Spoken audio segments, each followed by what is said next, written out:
sesi seterusnya kita akan teruskan dengan Cik Samsul bin Salib, penolong kanan Pesuruhjaya SPRM. Baik, bismillahirrahmanirrahim. Assalamualaikum warahmatullahi wabarakatuh. Dalam sejahtera kepada semua sekali. Okay, saya perkenalkan diri saya. Nama saya Samsul bin Salib. Saya daripada bahagian pendidikan masyarakat, sama pejabat, sama ofis dengan Tuan Lokman dan juga Puan Suryani. Kalau ikut daripada latar belakang saya mengajar KIA ini bersama-sama juga dengan tim di UKM, tetapi tidak sepenuh masa kerana saya banyak berada di UPM, mengajar di UPM dengan Puan Su dan juga beberapa universiti lain lah. Jadi adalah pengalaman-pengalaman itu untuk kita kongsikan bersama, dan pada hari ini kita akan terus bercerita berkaitan dengan modul yang kelima, rasuah berdasarkan Akta SPRM 2009. Saya untuk slide standard ini saya ada sedikit tambah 1-2 page sebab saya di bahagian pendidikan masyarakat sekarang ini sedang dalam rangka ataupun draft laporan tahunan SPRM. Jadi adalah data-data itu yang saya update sehingga 2023, dan itulah kelebihannya apabila pegawai-pegawai SPRM sendiri datang memberi ceramah ataupun berkongsi. Kita sentiasa diupdatekan ataupun dikemaskinikan dengan data, jadi kita boleh kongsikan data terkini. Itu juga satu kekangan kepada kita semua apabila kita memikirkan mungkin selepas beberapa tahun statistik yang ada dalam modul itu perlu kita tambah baik dan juga kita tambahkan ataupun perbetulkan data terkini untuk dikongsikan. Dan saya kira kita di Jawatankuasa Teknikal ini memikirkan tentang platform yang kita boleh gunakan apabila slide-slide yang terkini ataupun telah dikemaskini itu telah ditambah baik untuk diguna pakai oleh semua. Baik, tajuk hari ini adalah berkaitan dengan rasuah berdasarkan Akta SPRM 2009. Kita akan lebih bercerita berkaitan dengan rasuah, kesalahan rasuah, contoh-contoh kes, dan juga dari segi kesan, bukan kesan lah, tapi dari segi hukuman kaitan dengan kesalahan rasuah dalam konteks tajuk pada hari ini. Okay. Kita tak pergi meluas dalam Akta SPRM itu, banyak sebenarnya kesalahan-kesalahan lain, tetapi kita lebih kepada kesalahan yang major untuk kita kongsikan supaya pelajar-pelajar itu lebih mudah faham dan dapatlah. Modul ini biasanya kita mulakan dengan definisi rasuah dalam konteks sebagai negara lah. Kalau kita ada beberapa contoh yang kita ambil daripada contohnya the World Bank berkaitan dengan the abuse of public office for private gain, tu the maksud dia lah. Okay. Saya sangat faham dan percaya, saya kira tuan-tuan puan-puan memang agak mahir dalam konteks ini mendapatkan mungkin maksud-maksud ataupun makna-makna rasuah dalam konteks negara-negara lain ataupun agensi-agensi lain untuk dikongsikan kepada pelajar. Apa yang saya kongsikan ini lebih kepada apa yang biasanya kami kongsi dan basicnya lah. Yang lain-lain tu mungkin boleh ditokok tambah, bukan saja dari segi sudut agensi yang berkaitan seperti UNDP, seperti juga Transparency International. Mungkin ada pembacaan-pembacaan lain yang boleh dikongsikan. Saya rasa itu lebih memberi nilai tambah kepada modul itu sendiri. Tetapi basicnya apabila kita bercerita tentang rasuah, tentu dia tidak boleh lari daripada bentuk suapan, kemudian bagaimana rasuah itu boleh dikaitkan dengan kuasa, dikaitkan dengan peluang, tamak dan sebagainya, dan akhirnya jenayah seperti rasuah, seperti jenayah-jenayah kola putih lain itu berlaku. Jadi saya pulangkan kepada tuan-tuan puan-puan untuk berkongsi berkaitan dengan modul ini mengikut kreativiti masing-masing, terutama sekali yang berkaitan dengan maksud-maksud rasuah ataupun yang dikongsikan oleh agensi-agensi di luar negara sana.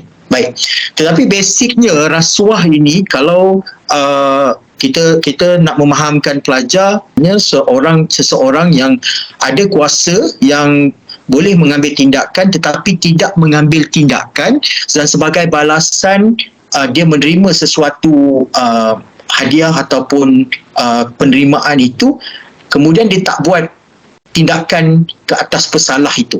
Selalu kita gunakan bahasa yang mudah untuk pelajar-pelajar fahamlah, tapi kalau maksud rasuah yang biasanya kita guna pakai penerimaan ataupun pemberian suapan itu, suapan ini ada dalam pelbagai bentuk, duit, undi, perkhidmatan dan sebagainya. Nanti kita tengok tujuannya untuk melakukan sesuatu perbuatan yang berkaitan dengan tugas rasmi. Maksudnya seseorang yang tugas rasminya apa, macam contoh pegawai penguatkuasa yang menguatkuasakan undang-undang, dia tidak menguatkuasakan undang-undang ke atas pesalah itu, sebagai balasan dia dapat wang dan dia tidak saman ataupun tidak kenakan tindakan ke atas pesalah berkenaan. So itu basicnya lah untuk kita bercerita tentang rasuah.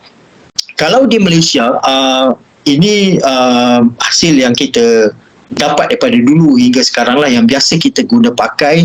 Biasanya kita akan sebut rasuah juga adalah duit minyak, kemudian mungkin ada tumbuk rusuk, makan suap, wang pelincir, adalah duit kopi. Kalau Cina ada panggil kautim, under counter money, macam-macam lah. Yang lain-lain tu kalau sekarang ni diorang dah tak panggil duit kopi dah, diorang panggil T-Life.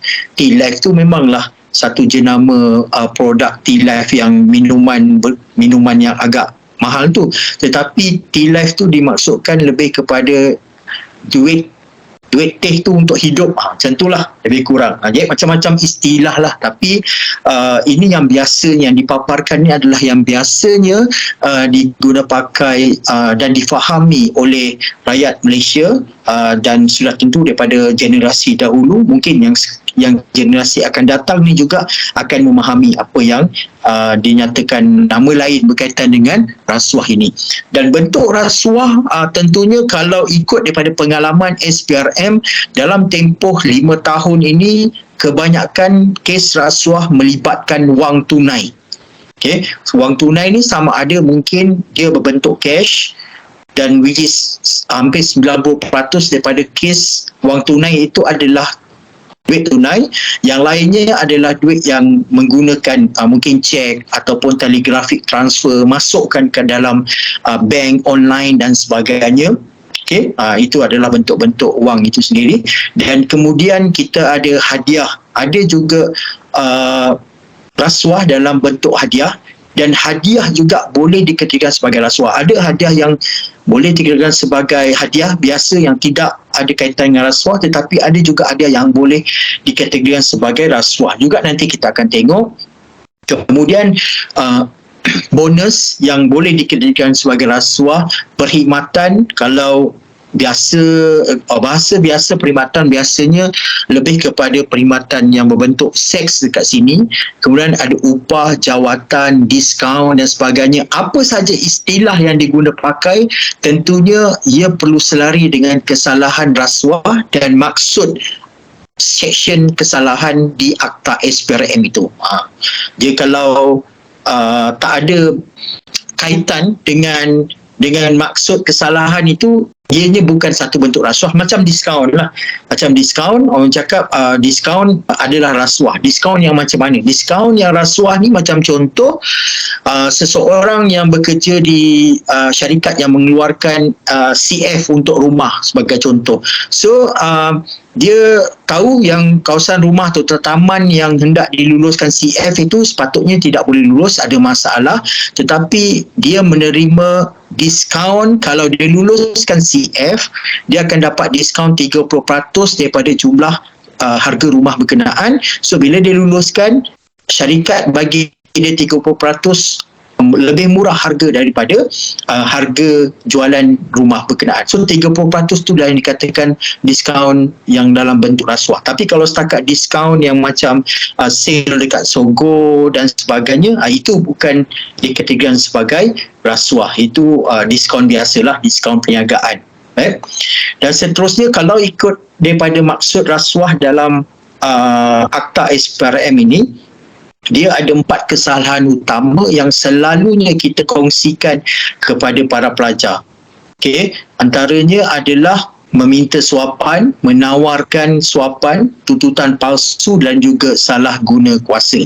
Okey, so kalau nak memudahkan para pelajar selalunya kita gunakan untuk kesalahan rasuah ni kita fahamkan dengan menggunakan A, B, C, D. A itu adalah ambil rasuah. Ambil rasuah maksud dalam kotak pertama itulah dia meminta suapan, kemudian orang bagi, dia terima ataupun ambil suapan tu. So kesalahan dia section 16A dan juga 17A kecil Akta SPRM 2009. Okey, di situ. Ambil suapan. Kemudian maksud kesalahan yang kedua adalah B, beri suapan. Beri suapan ataupun seseorang yang menawarkan, kemudian bila orang yang ditawarkan tu setuju untuk terima, dia beri suapan tu. Yang ini selalunya diberi ataupun berlaku dalam konteks seseorang yang memberi ataupun menawarkan rasuah kepada penjawat awam, sebagai contoh untuk tidak disaman. Macam yang tadi, yang ambil suapan tu seseorang yang sedang dalam keadaan hendak dikenakan tindakan, so dia tawarkan rasuah, dia jatuh dekat kategori beri suapan. So orang yang terima tu akan jatuh dalam kategori terima suapan. Bermaksud sekarang ini pemberi dan juga penerima rasuah pun sebenarnya dalam konteks undang-undang di bawah Akta SPRM ini adalah bersalah. Dan seterusnya adalah C, claim, tuntutan palsu dekat situ. Tuntutan palsu tu dia boleh menjurus sama ada seseorang yang mengemukakan tuntutan palsu dan kemudian hasil tuntutan tu dia dapat apa yang dituntut itulah, sedangkan maklumat dalam tuntutan itu mengandungi butir-butir matan yang palsu. Ada juga dalam konteks sebagai contoh pembelian ataupun pembekalan barangan yang tidak mengikut spesifikasi. Kemudian maksudnya barang yang dihantar, katakanlah 10 barang yang dihantar speknya adalah A, tapi yang dihantar speknya lebih murah iaitu B. Jenama pun tak sama, tapi 10 barang cukup, pun sebenarnya dikategorikan sebagai salah dan sebagainya. Dan kebanyakan kes tuntutan palsu ni dikaitkan dengan isu-isu berkaitan dengan perolehan dan juga tender-tender tertentulah selalunya dia masuk dalam konteks ini. Dan yang seterusnya, yang keempat adalah D. Maksud tadi kita gunakan A, B, C, dan yang keempat ni adalah D, di mana D ni adalah berkaitan dengan kedudukan ataupun salah guna kuasa seseorang itu. Terutama sekali dia adalah pegawai awam, di mana dia tidak boleh sebagai pegawai awam ini melantik syarikat yang dia ada kepentingan untuk mendapatkan kerja di agensi tempat dia bekerja lah. Itu dia punya kata orang itu jis sedikit ataupun intipati sedikit berkaitan dengan setiap kesalahan rasuah yang mewakili kepada A ambil, B beri, C claim dan juga D kedudukan itu. Seterusnya kita akan pergi kepada yang pertama itu, yang meminta atau menerima suapan. Kat sini kalau kita lihat ini di bawah section 16A ataupun 17A, bermaksud dalam ambil tadi. Kalau ikut konteks kat sini, mana-mana orang, jadi sesiapa sahaja sama dia penjawat awam, student, pekerja swasta, orang politik ke dan sebagainya, yang meminta suapan, itu satu kesalahan. Dan apabila pihak yang diminta tu bagi duit, dia terima ambil duit itu, so dua kesalahan sebenarnya dia boleh didakwa sekiranya terlibat dengan rasuah sebagai balasan untuk melakukan atau tidak melakukan. Macam ni, dia ambil duit RM100,000 sebagai balasan untuk saman ataupun tidak saman, macam itulah, tapi dia ambil duit itu. Maksud kat sini perbuatan mengambil itu ataupun menerima, mendapatkan tu sebenarnya dua-dua adalah salah. Kalau dia tak saman seseorang tu, dia ambil duit, dia mungkin jatuh bawah section 17A dan sebagainya. Tetapi kalau dia ambil RM1,000 kemudian dia masih lagi teruskan dengan tugas dia ataupun berlalu macam tu aja, itu dah tentu salah. Tapi dia juga boleh dikirakan sebagai terima duit tu tadi sebagai hadiah. Dia apa-apa saja dia akan boleh jadi satu kesalahan, bergantung kepada situasi. Sebagai contoh, kalau kita lihat dekat sini, mungkin antara kes yang kita pernah siasat adalah seorang anggota ni lah yang meminta RM200, tak banyak sebenarnya, meminta RM200 daripada seorang lelaki sebagai balasan untuk tidak menangkap mereka pelaki berkenaan dengan pasangannya halwat. Okey, maksudnya dia lepaskan orang tu, sebagai balasan dia dapat 200. Kalau ikut kes ini, kalau kesalahan rasuah, kalau awak faham, 5 kali ganda nilai suapan kan, so nilai suapan dia 200, kalau kali-kali 5 1000, berbanding RM10,000, sepatutnya dia kena RM10,000. Tapi untuk kes ini dia terima suapan, tetapi mungkin didakwa bukan di bawah kesalahan rasuah, lebih kepada kesalahan kanun kesesaan, di mana dia mungkin didakwa disebabkan ataupun menggunakan akta lain, tak semestinya akta SPRM, sebab itu dia didenda dengan nilai yang agak rendah, iaitu RM1,500. Ia bergantung juga kepada draft charge dan juga keputusan daripada pihak hakim kat situ. Seterusnya, yang seperti yang saya nyatakan tadi, kadang-kadang dia bukan dalam bentuk rasuah, tapi dia juga dalam bentuk hadiah, tiket dan sebagainya. Sebagai contoh dekat sini, seorang pegawai yang bekerja di Putrajaya, dia menerima tiket pergi balik Kuala Lumpur, London dekat situ daripada seorang kontraktor. Sebagai balasan dia memberikan projek penyelenggaraan Taman Putra itu, dan beliau dijatuhkan hukuman 2 tahun. Yang ini 3022 kalikan dengan 5, so itu yang mungkin hakim menggunakan amount berkenaan, so dia didenda sebanyak RM15,110 dan juga penjara 2 tahun.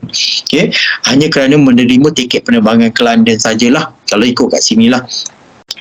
Dan kemudian yang ini pun sebenarnya kes ini agak unik sedikit. Saya difahamkan pun bekas hakim Mahkamah Tinggi Syariah ni pun dah keluar daripada penjaranya. Macam mana dia menerima suapan berjumlah RM13,000 untuk melepaskan sebenarnya seorang pegawai yang ditangkap halwat dan didakwa dekat mahkamah. Sepatutnya dia perlu jatuhkan hukuman, tetapi dia tidak jatuhkan hukuman kepada pesalah tu, malah meringankan hukuman pesalah syar'i itu, dan kemudian sebagai balasan dia dapat jumlah berkenaan. Ini antara kes yang juga mendapat perhatian kerana melibatkan seorang bekas hakim Mahkamah Tinggi Syariah Perak, dan beliau dipenjarakan sebenarnya. Tapi kalau ikutkan daripada maklumat yang saya terima, dah pun keluar. Tapi inilah, sebagai seorang hakim, dia tidak sepatutnya menerima suapan dan mengurangkan jumlah hukuman yang sepatutnya dihukum kepada pesalah lain. So dia pun antara yang boleh kita jadikan sebagai kes contoh lah. Selalunya kalau saya bagi saya jarang keluarkan nama ataupun jabatan ataupun pekerjaan lah, sebab kita tak nak mengganggu apa kata orang itu, emosi pihak-pihak tertentu lah. Kadang-kadang kita tak, kalau katalah kita sebut, asyik sebut polis dan sebagainya, mungkin ada pelajar kita ataupun mungkin ada audiens kita tu yang familynya pun bekerja sebagai anggota polis dan sebagainya, pegawai polis dan sebagainya. Jadi kita tak nak benda-benda tu menjadi satu, kata orang tu, contoh yang tidak baik lah. Selalunya kalau saya rahsiakan lah, saya tak sebut.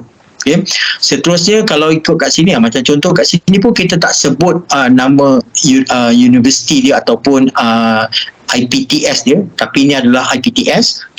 Berlaku di Perak, di mana pensyarah terima rasuah untuk tambah markah. Tak banyak, sogokannya 1,100 juga dekat situ, dan dia memberi contoh yang tidak baik lah kepada image sebagai seorang pensyarah itu sendiri, dan juga kepada agensi ataupun kepada IPTS yang dia bertugas itu dekat situ. So sebab dia mendapat satu publicity yang meluas di surat khabar dan sebagainya, hanya kerana mendapat wang, kemudian dia menaikkan markah 2 pelajarnya untuk subjek yang berkenaan. Baik, ini pun sama juga. Yang ini mungkin akan menjadi satu contoh yang memberi kesan yang mungkin para pelajar boleh fikirlah bagaimana guru besar minta rasuah daripada pengusaha kantin, kemudian kantin berkenaan terus beroperasi, dan mungkin kita juga boleh ulas kesan daripada perbuatan ini. Kalau guru besar tu dapat duit, pengusaha kantin pun merasakan ada kos tambahan untuk membayar kepada guru besar berkenaan, so dia perlu dapatkan balik duit itu dan mungkin meletakkan tambahan harga kepada makanan yang hendak dijual kepada murid-murid untuk balik modal bagi rasuah tu tadi. Okey, siapa tahu benda itu berlaku. Tapi untuk kes ini, mujur guru besar berkenaan, sekali lagi dia tidak didakwa di bawah kesalahan Akta SPRM, tetapi di bawah Kanun Kesesaan Seksyen 165 kerana sebagai pejabat awam tidak patut menerima hadiah. Kadang-kadang semasa kita buat satu siasatan ini, kita perlu kumpulkan maklumat dari segi dokumen dan juga dari segi saksi, tetapi mungkin ada beberapa maklumat yang kita nak kumpulkan itu tidak dapat membantu kepada kes jika kita siasat kes di bawah Seksyen 16 ataupun Seksyen 17 sebagai di bawah Akta SPRM lah. Jadi kita ada pilihan tuduhan. Okay, macam contoh, kita siasat kes ini, tiba-tiba kes ini bila kita nak siasat mungkin dokumen hilang, saksi meninggal dan sebagainya. Jadi rangkaian untuk bawa kes berkenaan ke mahkamah itu terputus dan mungkin kes boleh kalah. Jadi kita memikirkan hasil perbincangan dengan Timbalan Pendakwa Raya di Jabatan Peguam Negara untuk mungkin ada tuduhan pilihan, dan tuduhan pilihannya mudah untuk kita charge di bawah Kanun Kesesaan Seksyen 165, di mana sebagai penjawat awam, apa saja sekalipun dia tak boleh terima hadiah lebih daripada yang dinyatakan dalam Perkiling 3/98 itu sendiri. Okay, so kalau ikut daripada 398 itu hadiah penerimaan yang lebih daripada jumlah 500. Kalau tidak, dia perlu isytihar. Ini dia tak buat apa-apa, dia tak isytihar, malah dia terima dan dia belanjakan duit itu. So mudah untuk kita charge pilihan di bawah Kanun Kesesaan. Okay, ada juga kes lain, kalau ikutkan kat sini, dipenjara kerana jual ijazah. Ini pun ada juga kes yang dikaitkan, boleh kongsikan kepada para pelajar juga bagaimana ijazah juga boleh dijadikan salah satu punca kepada sesuatu rasuah itu berlaku dekat sini. Okay. Banyak lagi kes sebenarnya. Kalau tuan-tuan puan-puan Google, memang banyak kita jumpa kes-kes seperti ini. Ada yang dapat diploma dengan membayar jumlah suapan tertentu dan sebagainya. Dan sekarang ni SPRM tengah siasat berkaitan dengan kes mendapatkan pingat, sehingga bukan dia pingat datuk tetapi pingat Tan Sri pun ada. Okay? Jadi benda tu memang berlaku dan wujud. Baik, ini antara kes-kes yang daripada Kerajaan Akbar yang mungkin boleh dijadikan nilai tambah kepada slide kita. Mungkin dari segi semasa ke semasa, kalau tuan-tuan puan-puan boleh dapat info-info ni daripada surat khabar biasa, boleh sebenarnya kita kepilkan untuk nampakkan lebih real lah. Ada dekat sini dia punya contoh-contoh kat situ. Okay? Kerana terima rasuah. Baik, seterusnya adalah berkaitan dengan menawar ataupun memberi rasuah. Ini yang B tadi tu. Okay? Kalau konteks ini, dia lebih kepada mana-mana orang juga, sesiapa saja yang menawarkan rasuah kepada pegawai awam. Maksudnya sebagai macam saya pegawai awam, mungkin tuan-tuan puan-puan bukan pegawai awam, tetapi mungkin katakanlah nak berurusan, tuan-tuan puan-puan, saya bagi contoh yang mudah, nak berurusan untuk buat pasport lah dekat pejabat immigration sebagai contoh. So kita tak nak beratur, kita tak nak ni dan sebagainya, ataupun kita tak nak pergi ke situ tapi kita nak pasport. So kita sanggup menawarkan rasuah kepada pihak yang bekerja dekat situ supaya kita mudahkan urusan dapat pasport tu. Yang itu perbuatan kita memberi tu, kalau immigration tu melaporkan kepada SPRM, maka kesalahan ini wujud. Okay? Ataupun contoh lain, sebagai contoh, kalau kita memandu tak pakai tali pinggang keledar, tiba kita kena tahan, kemudian pegawai penguasa datang nak saman kita, dia tak minta pun duit, tak minta apa dan sebagainya, kita pula yang tawarkan, cik RM50, tolonglah jangan saman saya dan sebagainya. Kalau dia lapor kepada SPRM, kesalahan itulah yang boleh dikenakan sebagai menawar ataupun memberi rasuah ini kepada pejabat awam. Okay? Banyak contoh kalau kita lihat dekat sini, orang awam yang memberi rasuah kepada pihak tertentu, macam contoh di sini pihak polis, kerana dekat sini satu sebagai contoh macam mana dia memberi rasuah supaya urinnya tu boleh ditipu, dan kemudian ada yang beri rasuah agar tidak ambil tindakan kepada syarikat yang mengeluarkan bahan batu tanpa permit kat situ. Maksudnya dia didapati bersalah, dia adalah salah dalam membuat kuari ini, tetapi supaya tidak diambil tindakan, dia menawarkan RM3,000 kepada pegawai-pegawai kuasa. So pegawai-pegawai kuasa tu lapor SPRM. Kalau contoh dekat sini pun sama, pegawai immigration hendak menguatkuasakan kesalahan terhadap orang yang tiada permit, permit tidak sah ni. So pihak yang peniaga yang nak disaman itu, dia menawarkan rasuah RM600, RM10 kepada pegawai kanan immigration. So pegawai tersebut laporkan kepada SPRM, dan ni pun sama juga. Selalunya yang melapor ni dia amount dia tak banyak lah. Selalunya jenis yang sikit-sikit ni lah. Dan kemudian dilaporkan kepada pegawai penguasa tu, dilapor kepada SPRM, so SPRM yang ambil tindakan. So sepatutnya seseorang pegawai yang ditawarkan rasuah oleh sesiapa saja, dia perlu laporkan kepada SPRM, sebab ingat pegawai pejabat awam ini ada satu perkeliling yang ditetapkan oleh Ketua Setiausaha Negara. Sesiapa saja yang menawarkan ataupun yang melaporkan kepada SPRM tawaran rasuah yang diterima oleh orang awam, dia boleh dapat reward. Jadi kat situ ada dorongan kepada dia untuk tahan, tangkap dan juga melaporkan kepada SPRM ke atas sesiapa saja yang merasuah agensi penguatkuasa ataupun pejabat awam itu yang hendak menguatkuasakan sesuatu akta. So berhati-hatilah untuk konteks ini. Seterusnya adalah berkaitan dengan tuntutan palsu ataupun klaim ini tadi, di mana mana-mana orang juga mana-mana orang kat sini yang menggunakan ataupun dia kemukakan dokumen yang mengandungi butir-butir palsu dengan niat untuk memperdayakan tempat dia bekerja, sama ada syarikat, agensi tempat dia bekerja. Kat sini banyaklah kes-kes yang biasa berlaku, adalah kes berkaitan dengan TNT, allowance perbatuan tu, atau tuntutan perbatuan. Banyak kes-kes lain juga, ada yang melibatkan tuntutan kerja lebih masa, kemudian ada juga yang melibatkan resit hotel, tapi ni kes-kes terpencil lah.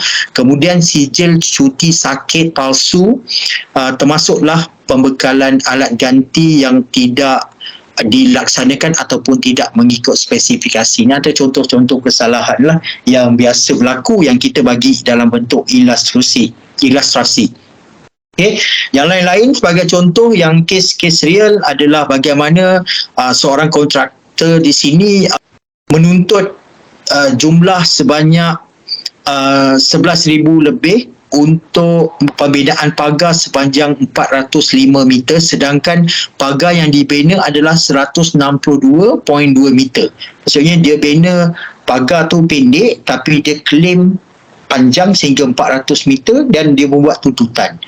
So dekat sini sama ada juruteknik ataupun kontraktor tu juga sama, kalau dia berpakat dan sebagainya, dan masing-masing kalau ikut kes ini, dua-dua didapati bersalah dan didenda sehingga 144,000 lah.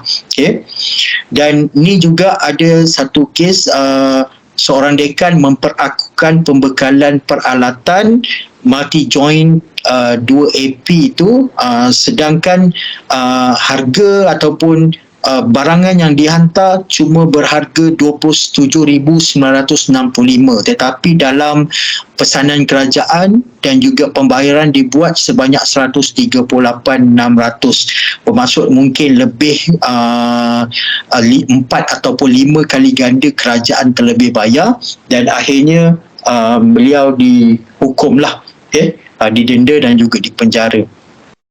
Ini pun sama juga, pengurus dan CEO Yayasan Pelajaran Mara berpakat membuat tuntutan palsu berkaitan dengan program yang tidak dilaksanakan. Dia mengatakan program tu dibuat tetapi program tidak dibuat, tetapi dia tuntut kononnya ada program telah pun diuruskan dan sebagainya. Dia juga disiasat di bawah seksyen kesalahan ini. Dan ini pun sama juga, kalau ikutkan dekat sini, tuntutan palsu atas nama individu yang sebenarnya tidak pernah bekerja. Ini kes ini pun unik. Banyak kes-kes ni berlaku, tuan-tuan dan puan. 2 tahun lepas, semasa saya di bahagian komunikasi, saya uruskan satu kes di mana seorang isteri bekerja sebagai HR di sebuah jabatan. Dia create suaminya seorang anggota. Dalam masa yang sama, suaminya juga merupakan konon dia create satu penama dalam syarikat tersebut yang suaminya tak pernah datang kerja pun, tetapi dibayar gaji dan declare sebagai pekerja dekat syarikat itu. Itu pun sama juga, satu kes juga. Ini pun lebih kurang sama, di mana pekerja tu tidak wujud tetapi gaji dan juga allowance dibayar kepada individu yang menguruskan. Ini pun juga antaranya lah. Ini pun kes ini agak unik sikit, di mana seorang pengurus kanan sebuah agensi menggunakan kad kredit rasmi jabatan tu untuk pembuatan, untuk perbelanjaan berkaitan dengan rawatan kecantikan kulit dan pelasinan badan lah. So pun sebenarnya dia membuat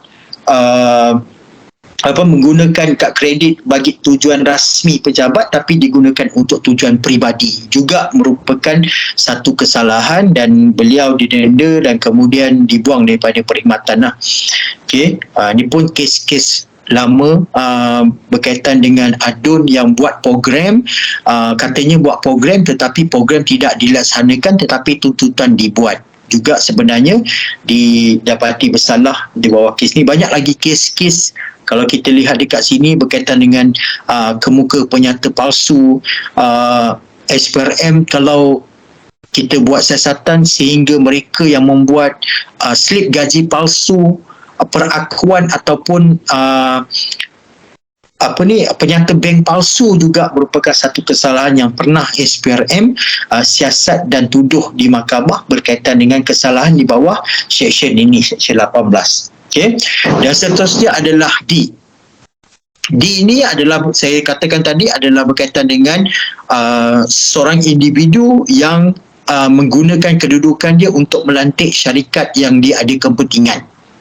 Tetapi untuk kes ini dia lebih kepada salah guna kuasa oleh pegawai badan awam sahaja. Kalau mereka bekerja di syarikat swasta, dia tidak terpaktub di bawah kesalahan ini. Dia lebih kepada pegawai awam sahaja, dalam kategori pegawai awam tu, di mana dia tidak boleh menggunakan kuasa dia untuk melantik syarikat yang dia ada kepentingan. Kalau syarikat yang dia ada kepentingan, sebagai contoh syarikat isteri, anak, adik, ipar, mertua dan sebagainya, nak dapatkan job di tempat dia bekerja, dia perlulah tidak terlibat dalam pemilihan dan kemudian dia perlu keluar daripada membuat keputusan. Dia diuruskan oleh mungkin pihak lain dan sebagainya. Kalau dapat juga syarikat itu, dah kira rezeki. Tapi kalau dia terlibat, sebagai contoh, masuk 5 syarikat, salah satu syarikat A tu adalah syarikat isteri dia, dan dia membuat keputusan 4 syarikat lagi tu walaupun harganya bagus, dia tak nak pilih, dia nak juga syarikat A tu tadi. So kesilapan dia memilih syarikat A dan A mendapat kerja di agensi itu merupakan salah satu kesalahan di bawah seksyen ini. Right? So antaranya kalau kita lihat kat sini adalah kes berkaitan dengan ketua jabatan meluluskan projek kepada syarikat anak dia. Dia ada maksud saudara dekat situ dalam seksyen 3. Banyak seperti yang saya nyatakan tadi, sama ada dia isteri atau suami ataupun anak, mertua, cucu, adik-beradik dan sebagainya, boleh dikirakan sebagai saudara. Dan kemudian pengarah projek yang terlibat membuat keputusan kepada syarikat adiknya juga. Ini pun antara kesalahan-kesalahan rasuah lah.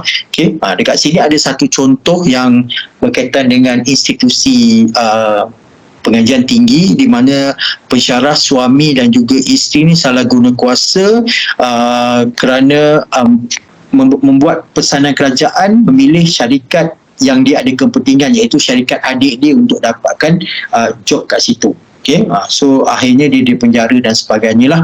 Okay. Dan kemudian ni pun sama juga bagaimana seorang pegawai kerajaan di Pulau Pinang salah guna kuasa dengan melantik syarikat adiknya juga, okay, yang mempunyai hubungan rasmi untuk dapatkan job di job ni lah, pembekalan ini, okay, baju makmal. Seterusnya pengetua lantik syarikat sendiri, okay, ni tuan-tuan perempuan, pengetua sebuah sekolah di Selangor melantik syarikat yang dia ada kepentingan untuk membekalkan bahan bantu mengajar dan alat tulis ini. Dan kemudian ada satu isu Ketua Menteri guna kuasa melantik syarikat keluarganya, juga merupakan salah satu perkataan itu kes yang pernah SPRM siasat. Okay. Kebanyakannya yang dia ada kaitan lah sama ada yang saya cakap tadi, adik, anak, isteri dan sebagainya. Kemudian ini pun sama juga ESCO yang terlibat mesyuarat luluskan tanah kepada syarikat sendiri. Okay. Ini pun mungkin kes ni agak unik sikit di mana tuduh pada masa itu adalah ESCO kerajaan negeri meluluskan permohonan tanah kepada syarikat yang dia ada kepentingan, okay, tapi menggunakan nama orang lain. Ini kalau tuan-tuan puan-puan mungkin orang lama mungkin ingat ke sini, di mana pada masa itu proksinya pada masa itu merupakan teman wanitanya. Okay, proksinya merupakan teman wanitanya. Selepas projek ini dapat kepada syarikat berkenaan, dia berkahwin dengan teman wanita tu. Okay. Walaupun dia pada masa itu bukan isteri, okay, bukan isteri, tetapi akhirnya boleh dibuktikan kesalahan itu sebab memang kita boleh buktikan yang dia, perempuan itu merupakan proksi, okay, merupakan proksi atas syarikat yang ESCO tu adalah. So beliau akhirnya dituduh di mahkamah dan didenda. Okay. Dan tentunya sekiranya adik keluarga anda memohon projek di depan anda, apa yang perlu anda lakukan? Saya rasa pertamanya tentulah kita tak zalim sangat, kita benarkan perbuatan itu berlaku. Adik ke anak ke atau suami isteri boleh sebenarnya dapatkan tugas ataupun kerja di pejabat, tetapi dia perlulah yang pertamanya isytiharkan kedudukan dia, apa kedudukan dia, dan kemudian isytiharkan syarikat tu dengan dia tu siapa. Sebagai contoh, kalau saya dah ketua di tempat berkenaan, ketua di agensi A, so syarikat isteri saya nak masuk tender, saya kena isytiharkan yang ini adalah syarikat isteri saya. Dan yang kedua, saya kena tidak terlibat. Maksudnya saya tak terlibat langsung dalam pemilihan. Walaupun saya ketua dekat situ, tapi saya berkecuali. Tetapi yang lain, ahli-ahli lain kalau melantik juga syarikat A tu dapat job berdasarkan kapasiti syarikat dan juga berdasarkan kepada keupayaan syarikat serta kepada tawaran harga yang ditawarkan tu reasonable. So apabila syarikat dilantik, ada tomahan pegawai tadi dekat yang ketua dekat agensi itu, saya tu tadi tidak boleh dikaitkan dengan pelantikan tersebut sebab saya memang tidak ada penglibatan langsung. Okay, kat situ sebenarnya kita boleh selamatkan dirilah. Okay, tak semestinya seseorang yang ada kepentingan dalam perniagaan itu tidak dibenarkan untuk melakukan permohonan untuk dapatkan kerja di satu jabatan di mana tempat saudara maranya bekerja. Tak semestinya. Boleh, tetapi digalakkan untuk tidak terlibat lah. Okay? Supaya tidak boleh dikaitkan dengan sebarang kesalahan. Okay. So dari segi kesalahan rasuah yang saya ceritakan tadi, A, B, C, D tu tadi, semua kesalahan berkenaan sekiranya didapati bersalah oleh pihak mahkamah, dia boleh dipenjara sehingga 20 tahun. Ada yang mungkin pihak hakim mengatakan tak perlu penjara. Ada yang meletakkan penjara 1 hari. Ada yang penjara hingga 19 tahun, 20 tahun dan sebagainya, tapi tidak boleh lebih. Okey, so penjara tidak boleh lebih 20 tahun, bergantung kepada pihak hakim untuk menjatuhkan. Dan kemudian dendanya 5 kali ganda nilai suapan atau RM10,000, mana yang lebih tinggi. Okey, so kalau katalah amount dia 200 kalikan dengan 5, so mungkin dia boleh didenda sebanyak RM1,000. So kita baca bersama dengan atau RM10,000, so dia mungkin kena RM10,000 sebab dia pilih yang mana lebih tinggi lah dekat situ. Okay, kalau katalah rasuahnya bernilai RM20,000 kalikan dengan 5, dia akan jadi RM100,000 lah berbanding RM10,000. So RM100,000 yang akan mungkin dikenakan oleh pihak mahkamah ke atas pesalah berkenaan. Selain daripada kes-kes yang berkaitan dengan session tadi, ada kes-kes lain yang bila SPRM siasat, kadang-kadang di akhir hari siasatan kita dapati ada isu yang agak boleh mengganggu-gugat kalau kes itu didakwa di mahkamah. Okey, macam contoh, bila kita buat satu kertas siasatan, kita lengkapkan kertas siasatan dan kita serahkan kepada Jabatan Peguam Negara, tak semestinya Jabatan Peguam Negara menilai kes itu untuk terus boleh didakwa di mahkamah. Ada yang dicadangkan untuk diambil tindakan merujuk kepada jabatan untuk tindakan tata tertib. Sebab sekarang ini di semua agensi, termasuk di universiti dan sebagainya, akan ada satu unit dinamakan unit integriti. Okay, ataupun yang setara dengan itulah, ada yang unit integriti, ada yang unit tata tertib dan sebagainya. So mereka sebenarnya merupakan antara orang yang boleh, pihak yang boleh menjalankan tugas sekiranya menerima laporan daripada pihak SPRM yang tidak berkaitan dengan jenayah tetapi tidak didakwa di mahkamah. Okay, kita salurkan maklumat berkenaan untuk pihak jabatan ambil tindakan. So bergantung kepada jabatan tu untuk ambil tindakan. Sebagai contoh, katalah kes berkaitan dengan tipu, mengemukakan tuntutan palsu berkaitan dengan tuntutan perbatuan, okay, TNT.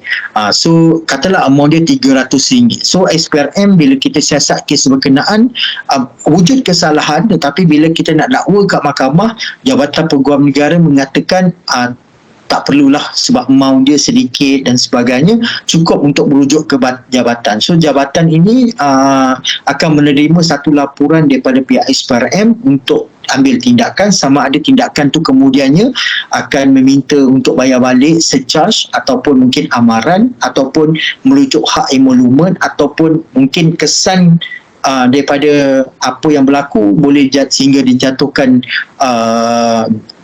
tangguh pergerakan gaji, turun pangkat dan seterusnya, mungkin boleh dibuang kerja dan sebagainya. Jadi benda-benda itulah yang selain daripada didakwa di mahkamah, dengan hasil putusan mahkamah, dia juga terlibat, boleh dikaitkan dengan 1 sampai 7 ini jugalah. Okay?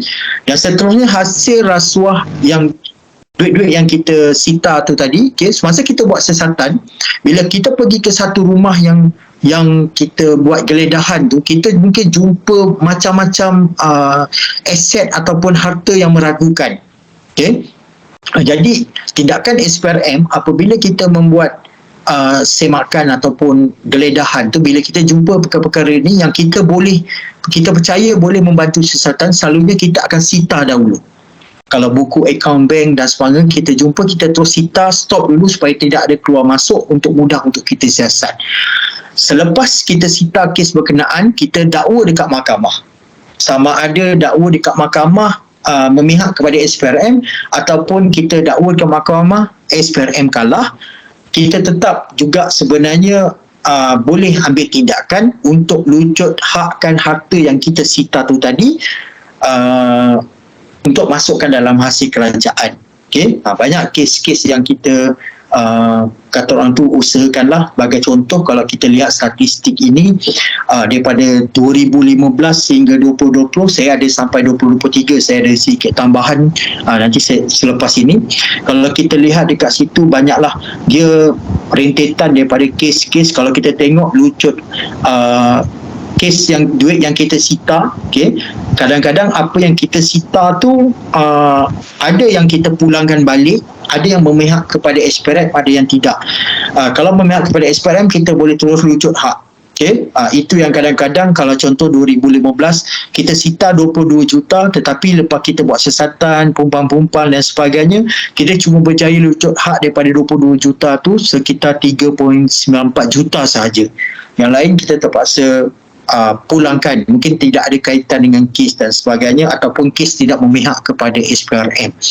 Dan kalau kita lihat dekat situ, mungkin tahun 2020 dia menunjukkan satu peningkatan yang tinggi di mana jumlah yang kita sita tak sampai 1 bilion tetapi kita dapat rujuk hak 14 bilion kerana kes itu dibantu jumlah rujuk hak itu dengan kes yang melibatkan 1MDB di mana kita ada kerjasama dengan agensi luar termasuk DOJ dan juga FBI yang mereka membuat pencairan aset-aset yang berkaitan dengan 1MDB di luar negara dan kemudian dia memulangkan hasil daripada kecairan aset-aset berkenaan kepada Malaysia lah, kepada SPRM lah tentunya sebab siasatan kes berkenaan.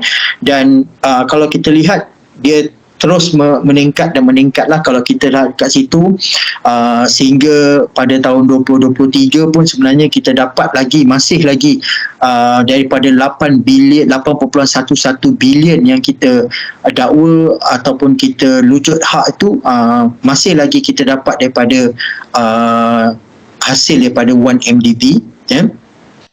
Dan bakinya adalah berkaitan dengan Seksyen 92 itu adalah berkaitan dengan bila kita siasat di bawah Akta Pengubahan Wang Haram, kita ada satu klausa di bawah Seksyen 92 itu untuk lujut hak, bukan lujut hak tetapi kita selesaikan kes berkenaan dengan compound. Ya, dengan compound. So hasil-hasil itulah yang dimasukkan melalui jumlah 8 juta tu tadi. Dan kalau kita lihat bagaimana duit harta yang kita sita, kalau boleh diakhiri dengan kita dapat lujukkan harta berkenaan untuk dibawa ke dalam hasil kerajaan lah untuk kerajaan Malaysia. Okay.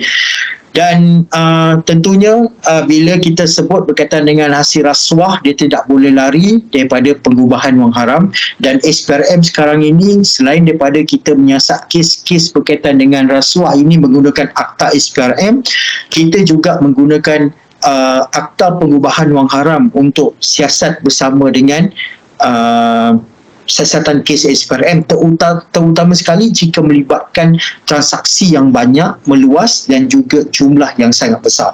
Selalunya kita akan jalan bersamalah kalau dia melibatkan jumlah dan juga transaksi. Sebagai contoh, kalau kes yang melibatkan di kes besar yang pernah SPRM siasat di Sabah tu, asalnya kita siasat di bawah Seksyen 17A di mana seorang pegawai awam menerima rasuah. Okay. Tetapi bila kita buat siasatan, harta yang kita dapat sita pada masa itu untuk fasa pertama siasatan kes itu pada operasi itu sekitar 114 juta, which is kita bila kita siasat melibatkan lebih kepada sehingga 3,000 voucher ataupun dokumen dan melibatkan ramai saksi.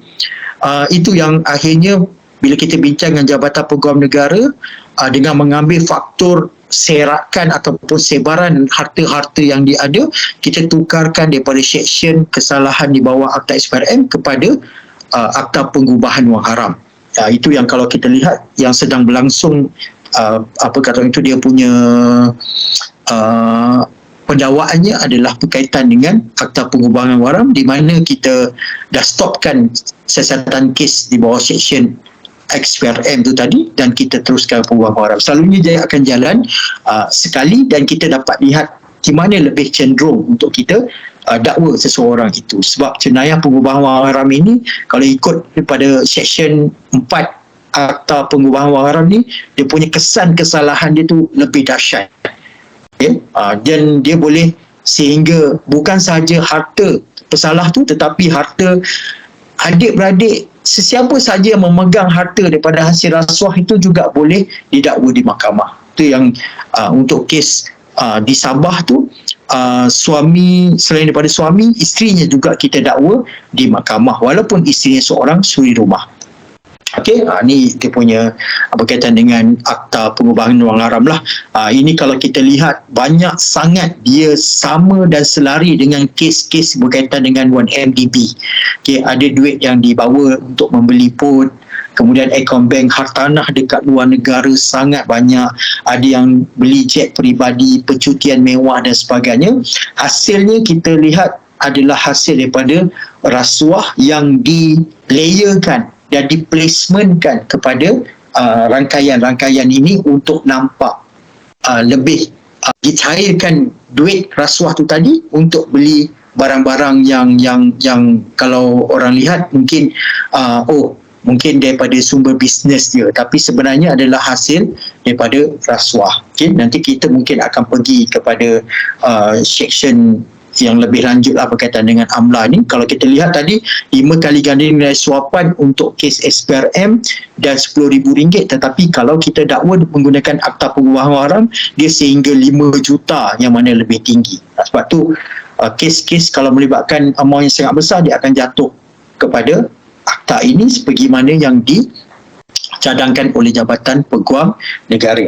Dan juga sebenarnya hadiah boleh jadi rasuah sekiranya jatuh kepada maksud rasuah itu tadilah. Banyak kes-kes yang kita siasat, tentunya sebagai penjawat awam, dia tak boleh terima barangan berharga, ada amount tertentu yang ditetapkan. Jika tidak, dia boleh didakwa di bawah Seksyen 165 ini. Ya, ini merupakan seksyen alternatif sekiranya seseorang itu kita tidak dakwa di bawah Seksyen 17A kerana menerima barangan untuk tujuan rasuah, tapi kita lebih kepada menerima barangan sebagai hadiah untuk tujuan rasmi. Okay?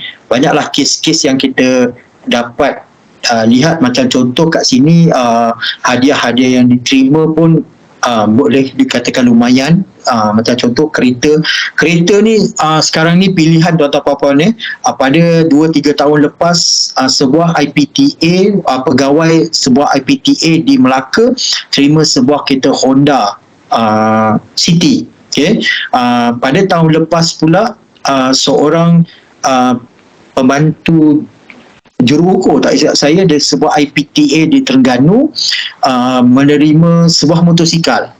Jadi tak semestinya sebenarnya duit, tetapi barangan seperti kenderaan ini juga merupakan salah satu yang kita sekarang ini cover lah. Okay? Dan kalau kita lihat dari segi recapnya berkaitan dengan kes-kes rasuah ni, memang untuk tajuk hari ini adalah berkaitan dengan ni, A, B, C, D, ambil rasuah, beri rasuah, C berkaitan dengan klaim atau tutar palsu, dan juga berkaitan dengan salah guna kuasa dan juga salah guna kedudukan lah untuk melantik syarikat yang dia ada kepentingan. Untuk jika ada masa, okay, dalam modul ini kita ada beberapa pembincangan kajian kes lah yang mungkin tuan-tuan puan-puan boleh kongsikan dengan para pelajar dan kemudian memberi sedikit feedback. Saya rasa nota ni nanti kalau diberikan dekat bahagian nota dekat bawah tu ada cadangan jawapan dekat situ. Okay, untuk kajian kes 1, kajian kes 2 dan juga kajian kes 3 yang saya kira dia mungkin boleh merangsang minda para pelajar itu sendiri dalam memberi respon ke atas apa yang diajarkan berkaitan dengan topik ini. Okay, so untuk hari ini saya kira itu saja daripada saya. Baiklah, kita akan meneruskan sesi TOT dengan sesi soal jawab. Sekiranya ada sebarang pertanyaan, boleh dikemukakan untuk penjelasan secara langsung lah daripada penceramah kita yang ada pada hari ini.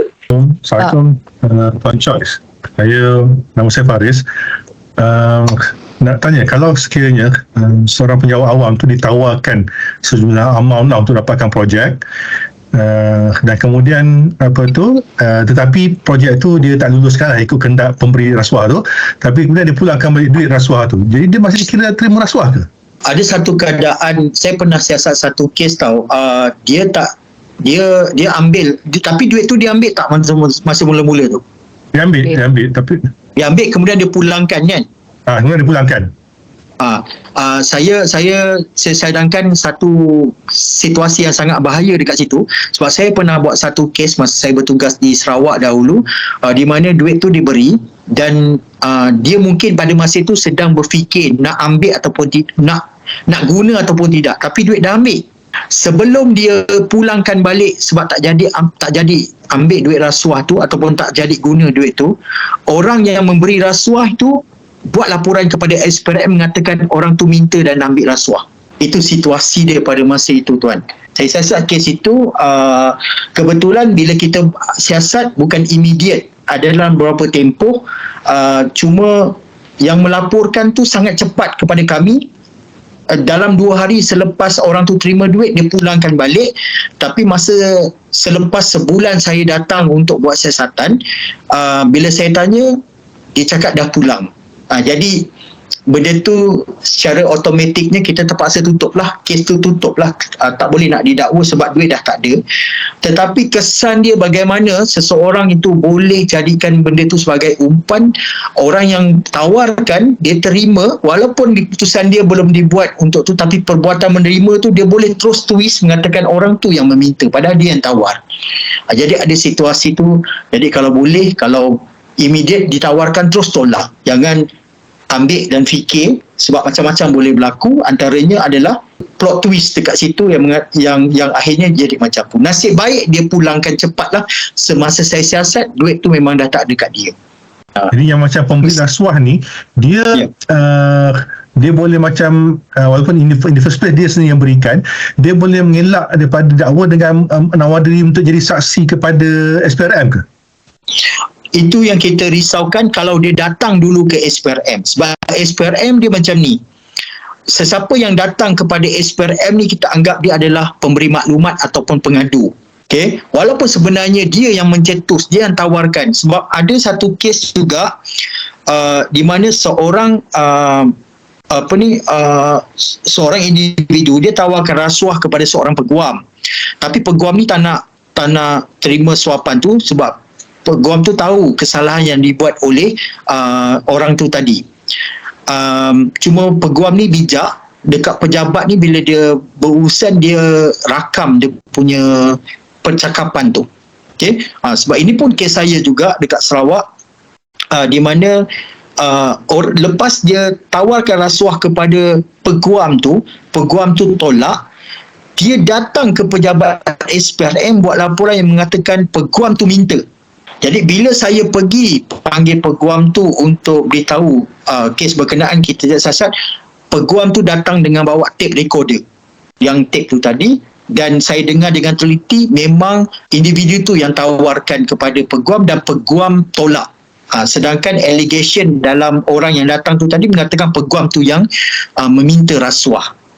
Jadi kalau ikutkan daripada kes, sepatutnya kita boleh dakwa orang yang datang awal tu tadi kerana memberi maklumat palsu dan sebagainya, tapi ikut situasi lah kita boleh teruskan ataupun tidak. Okey, Assalamualaikum. Saya tak nak tanya dari segi kes ni, cuma saya nak confirm dari segi assessment, Prof.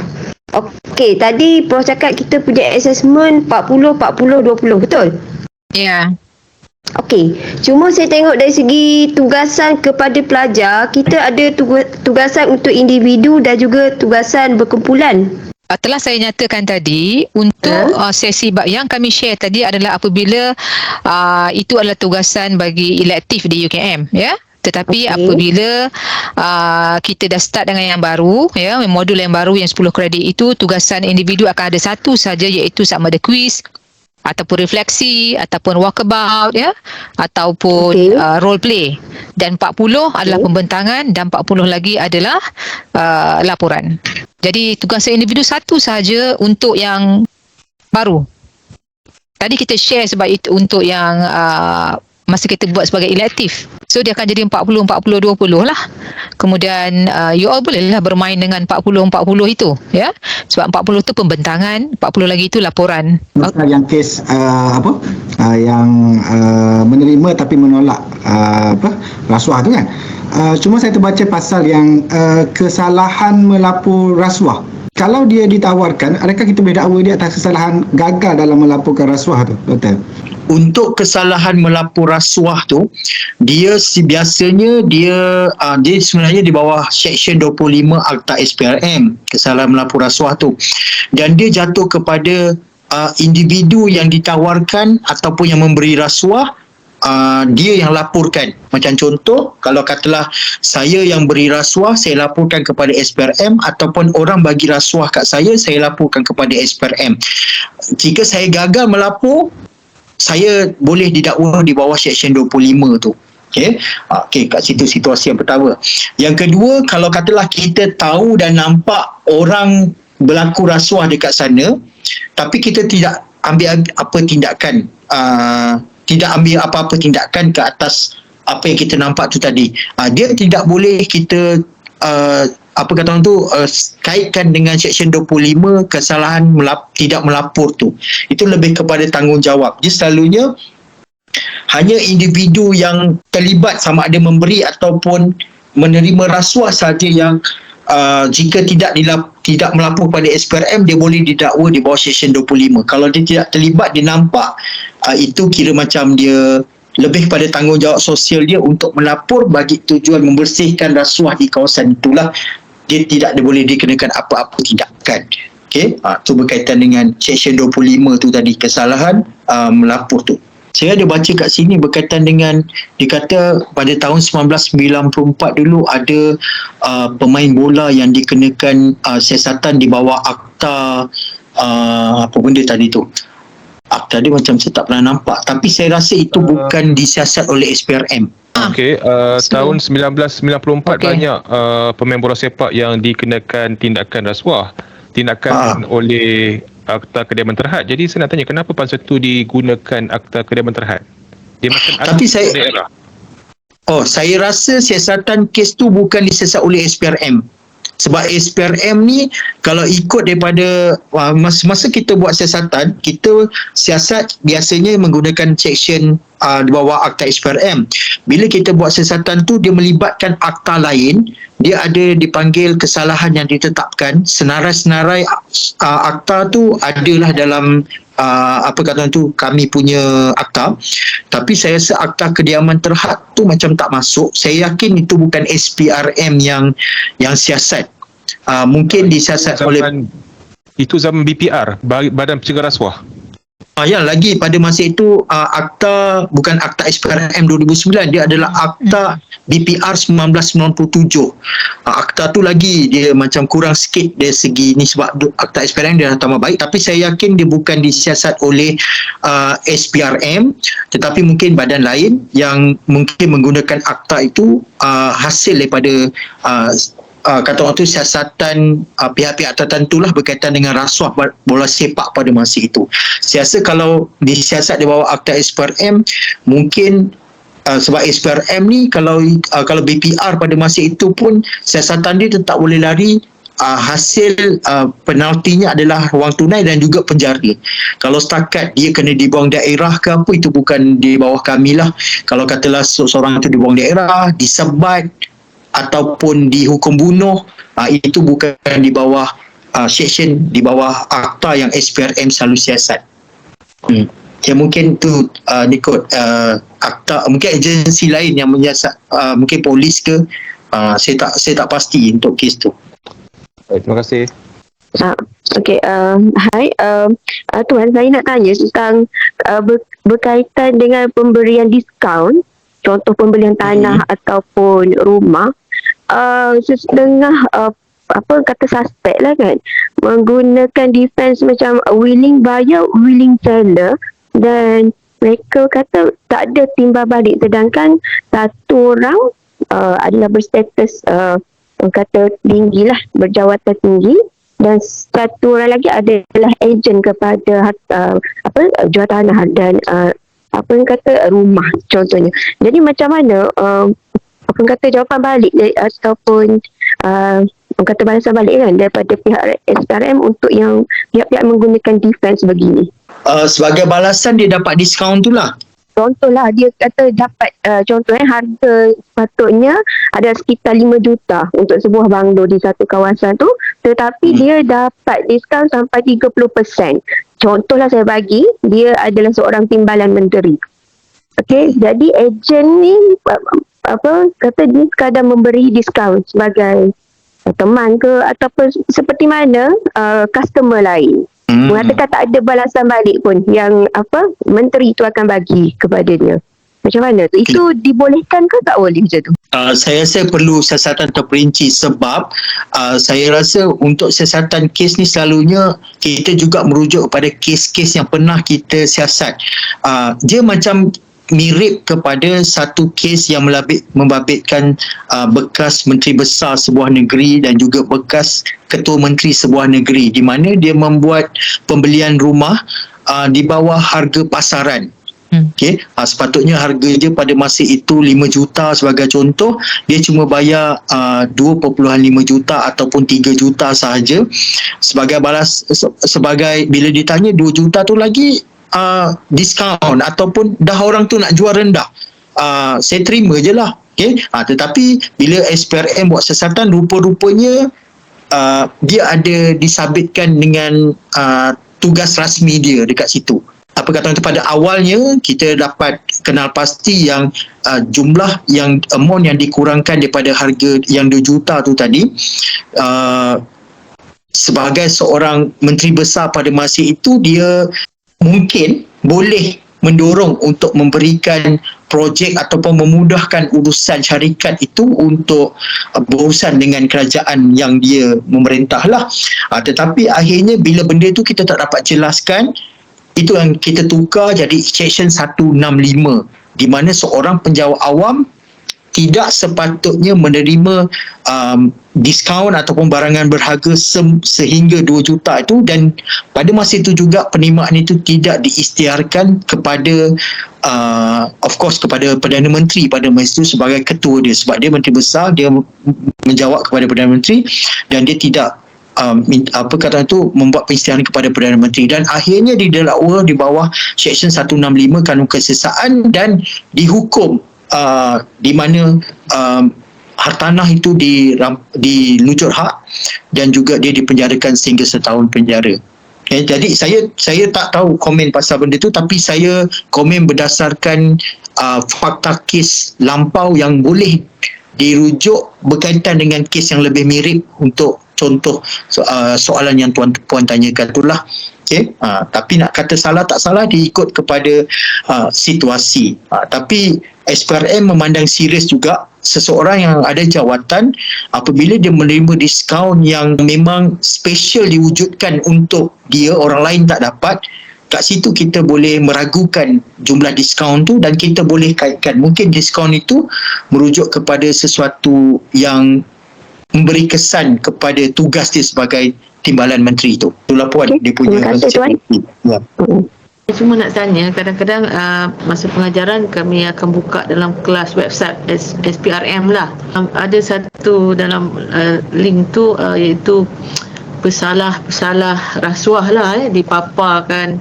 Okey. Gambar dan maklumat. Saya cuma nak berkongsi je lah. Saya faham tujuannya menunjukkan keseriusan kerajaan menangani rasuah lah, berperang dengan rasuah. Cuma saya nak tanya berapa lama data tu dipaparkan, dan boleh tuan komen sikit. Terima kasih ya. Okey. Baik. Nama data tu adalah pengkalan data rasuah ataupun dalam bahasa Inggerisnya name of shame, macam itulah. Dia sebenarnya adalah rentetan daripada inisiatif yang dibuat daripada makmal NKRA rasuah semasa program Government Transformation Program tu, di mana dia memaparkan pesalah-pesalah rasuah dalam tempoh 3 tahun selepas dijatuhkan hukuman. Okay? Dan sebagai contoh, kalau katalah dijatuhkan hukuman pada hari ini, so dalam tempoh 3 tahun selepas tarikh hari ini dia akan dipaparkan dari segi maklumat lebih kepada fakta kes berkaitan dengan kes berkenaan. Okay. Saya faham ada sebagai contohlah bekas pemimpin nombor 1 negara pun sebenarnya ada dekat situ. So fakta kes itu memang jelas ada dekat situ, walaupun bila immediate dijatuhkan hukuman oleh sebab selalunya SPRM ni, kalau kes-kes SPRM section mahkamah section yang akan menjatuhkan hukuman, so akan ada proses-proses seterusnya. Macam contoh, mungkin dia akan buat jatuh ke pergi ke mahkamah tinggi, mahkamah rayuan, kemudian mahkamah persekutuan dan sebagainya. Tetapi immediate apabila mahkamah yang pertama tu dah jatuhkan hukuman, dia akan masuk dekat dalam data itu dalam tempoh 3 tahun, memang kekal dekat situ. Dan kita dapat feedback juga daripada pihak seperti bank dan juga pelulus-pelulus pinjaman ni, mereka juga sebenarnya apabila hendak membuat sesuatu vetting kepada penama yang hendak diluluskan peminjaman dan apa-apa saja, dia pergi ke situ untuk melihat ada tak dia berkaitan dengan kes-kes rasuah. Selalu itu merupakan antara tapisan awal yang boleh membantu kepada sesuatu pinjaman tu diluluskan ataupun tidak oleh pemohon. Tapi untuk menjawab soalan puan tu tadi, dalam tempoh 3 tahun dia akan kekal berada di situ. Selepas 3 tahun dia automatik akan hilang sendiri data tu lah. Itu sebab data tu memang daripada hasil daripada makmal GTP, Government Transformation Program, dan kita sampai sekarang kita laksanakan lah setakat ni. Ada dekat chat, reward daripada SPRM kepada pegawai yang melaporkan orang yang cuba beri rasuah. Reward itu bukankah jatuh seperti sogokan atau token of appreciation? Kerana POV saya, pegawai kerajaan memang bertanggungjawab untuk melaporkan tanpa diberikan reward. So kita dapat reward ke kata melaporkan? Okey, saya rasa dekat modul-modul seterusnya, terutama sekali modul laporkan rasuah, saya rasa ada perkeliling tu. Tetapi untuk menjawab ini, ya Allah, saya sebenarnya bila respon kepada soalan ini, kita memang sangat mengharapkan orang ramai datang melapor secara sukarela. Itu sebab kita nak perkara-perkara nahi mungkar ni, memang kalau ada orang melapor, kita suka, seronok. Tetapi itulah hasil daripada sebenarnya reward system ni ataupun pengenalan kepada sistem reward ni juga hasil daripada NKRA rasuah yang GTP tu juga, apabila dia menyedari ramai yang tidak sudi tampil. Ramai yang tidak sudi tampil untuk melapor rasuah sedangkan dia tahu perbuatan itu. Tetapi pada masa itu dia dapat melihat mungkin kalau penjawat awam dia ada satu kepala dia, iaitu ketua setiausaha negara tu yang bertanggungjawab untuk mengeluarkan punca kuasa, sekiranya lapor boleh terus dapat boleh dicadangkan untuk reward berkenaan lah. Kalau macam penjawat swasta ni mungkin disebabkan ketuanya tu tidak ada satu ketua yang khusus. Macam penjawat awam, ketua dia adalah ketua setiausaha negara, jadi ketua setiausaha negara itulah yang berani membuat keputusan untuk reward sistem tu. Dan setiap tahun SPRM akan membuat pembayaran kepada mereka yang terima rasuah ataupun yang melaporkan rasuah. Sebagai contoh, kalau dia laporkan rasuah yang berlaku RM10,000, SPRM siasat dan orang yang terlibat tu dijatuhkan hukuman, so dia boleh berhak untuk dapat one to one punya amount lah. Maksudnya lapor RM10,000 dia dapat RM10,000, lapor RM1,000,000 dia dapat RM1,000,000, lapor RM10 dia dapat minimum RM500.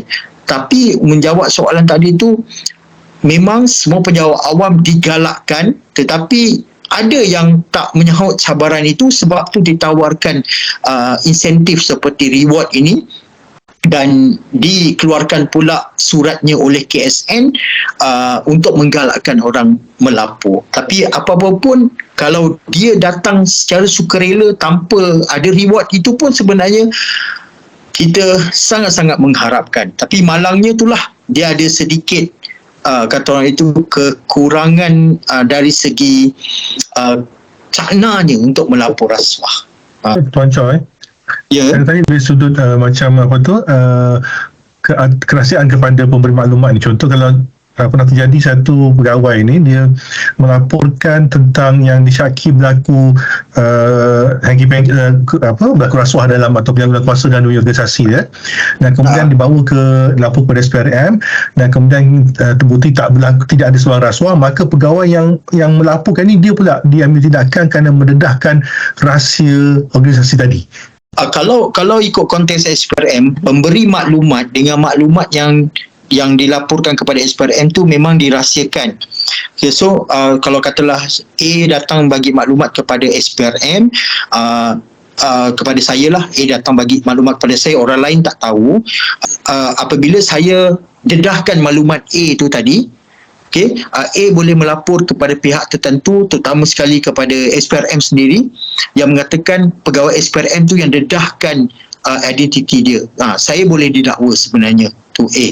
Tetapi apabila pemberi maklumat, sebagai contoh dia seorang accountant lah, dia bagi maklumat tentang perkara yang berada di agensi dia, sebagai seorang yang terlibat secara langsung dalam urusan itu, selalunya mungkin accountant ini walaupun dia memberi maklumat, dia juga dipanggil menjadi saksi semasa perbicaraan kes untuk sebagai saksi utama kepada bayaran berkenaan. Okay. So kalau ikut daripada konteks kami lebih treat dia kepada saksi, bukannya pemberi maklumat. Walaupun pada asalnya dia memberi maklumat kepada kami tak cerita pun yang dia tu adalah pemberi maklumat kepada kes berkenaan. Okay. Cuma mungkin andaian yang dibuat oleh pihak yang dinyatakan dalam report tu, yang mungkin accountant tu sebenarnya yang bagi maklumat kepada awal tu lah. Maksudnya dia merasakan yang maklumat tu memang genuine daripada accountant berdasarkan tugas dia. SPRM ni memang pertama kita melindungi, dan yang keduanya kita boleh ada program sehingga merahsiakan ataupun memberi kelesaan untuk dia bekerja sebenarnya.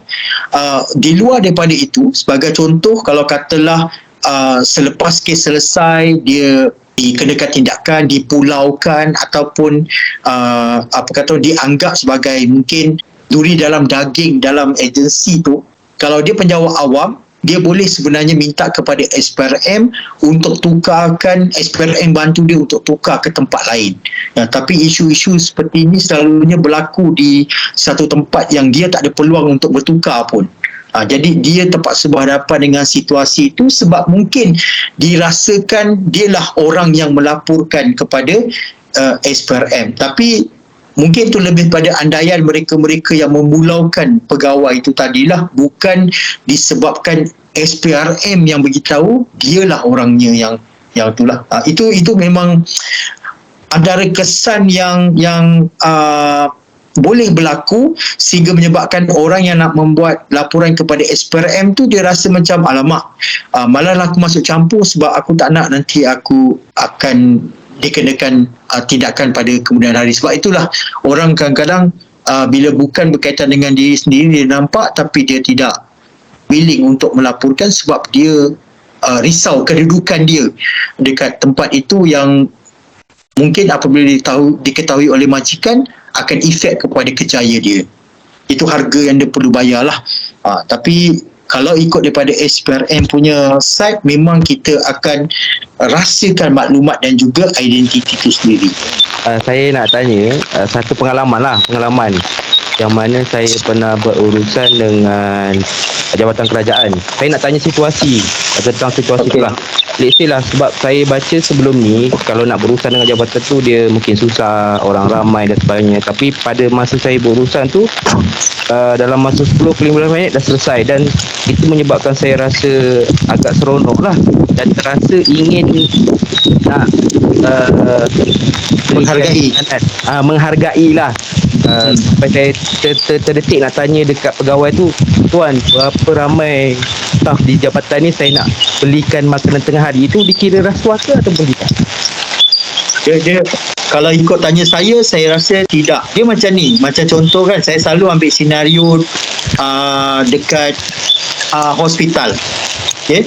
Macam contoh, kalau katalah encik sakit, duduk dekat ward, kemudian dilayan oleh nurse pada masa itu, layan sama rata sebagai pesakit. Tapi bila encik dah baik, encik keluar, encik rasa macam, ya Allah, terhutang budinya, selama ni dia yang jaga aku. Padahal nurse tu tak mengarahkan apa-apa, dia buat kerja dia je, ikut prosedur. Kebetulan nasib encik baik pada masa itu. Macam contoh cik bagi cantum tadi 10 minit 15 minit. Okay? Dan kemudian pula macam saya dekat dalam ward tu tadi sentiasa dilayan dengan baik. Jadi bila nak balik tu, kita katalah belikan bunga atau kilogram buah dan sebagainya, kita bagi bukan sebab dia layan kita baik tapi lebih menghargai. Kalau ikut tanya saya rasa bukan rasuah. Sebab kita dah selamat dah daripada menjalani proses itu. Kan? Kita lebih menghargai. Tapi kalau kita bagi mengharapkan benda baru, macam contoh Encik pergi baru nak beratur, Encik tanya bagi makan berapa, kemudian bagi makan kepada semua ahli pejabat tu, kemudian Encik punya urusan tu siap dalam masa 10 minit. Yang itu mungkin boleh dikaitkan dengan rasuah. Tapi yang tadi tu kalau situasi Encik, saya rasa lebih menghargai lah, lebih menghargai. Dan sebagai ketua jabatan dekat tempat tu, bila ada orang datang bagi makanan kepada pegawai dia sebanyak 10 orang sebagai contoh, dia buat keputusan tak apalah, semua dapat pada hari ini, semoga tu yang penting kita jalankan kerja dengan amanah, tengok ada orang hargai, so makanlah sama-sama. Selalunya benda-benda macam tu dia akan jadi isu kalau semua dapat, ada yang tak dapat tu yang buat cerita lah.